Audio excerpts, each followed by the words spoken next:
घोडगे मळेवाडीमध्ये पक्का पूल नाहीये। जीव मुठीत घेऊन नागरिकांना लोखंडी साकवावरून प्रवास करावा लागतोय। लोखंडी साकवावरून ग्रामस्थांची जीवघेणी एजा पाहायला मिळते। पावसाळ्यापूर्वी पक्का पूल बांधून द्यावा अशी मागणी आता नागरिकांनी केलेली आहे। मागील वर्षी मुसळधार पावसामध्ये पूल वाहून गेला होता, त्यानंतर तात्पुरती सोय या ठिकाणी करण्यात आलेली आहे।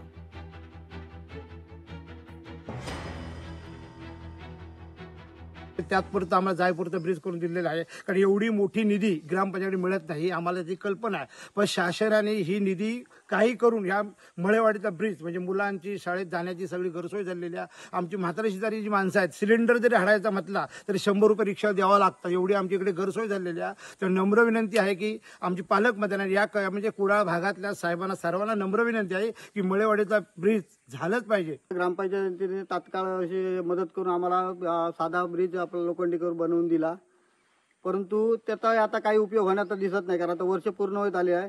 आता जर परत पाऊस चालू झाला तर तो ह्यो वाहून जाण्याची पण शक्यता आहे, आणि त्याच्यामुळे आमच्या मुलांची जाण्याची शाळेत त्याची गैरसोय होते। तसेच आमचे म्हातारी माणसं आहेत, आजारपणा असल्यामुळे त्यांना नेण्याची सुद्धा गैरसोय होते, रिक्षा येऊ शकत नाही।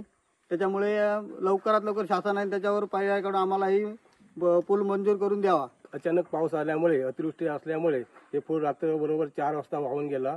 त्यानंतर आमचे ग्रामपंचायती प्रतिनिधी वगैरे असे सगळे लोक घेऊन या ठिकाणी आलेले होते, पण त्या ठिकाणी तरतूद मी ताबडतोब एक लोखंड साकव म्हणून या ठिकाणी त्यावेळी त्यांनी ग्रामपंचायतीमार्फत आम्हाला दिला।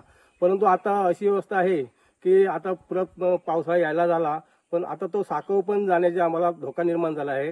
पुढे काय होणार याला आजही आम्हाला ते चिंता पडली आहे। तर शासनाने याची दखल घेऊन हे ताबडतोब तरतूद करावी असं आमचं म्हणणं आहे।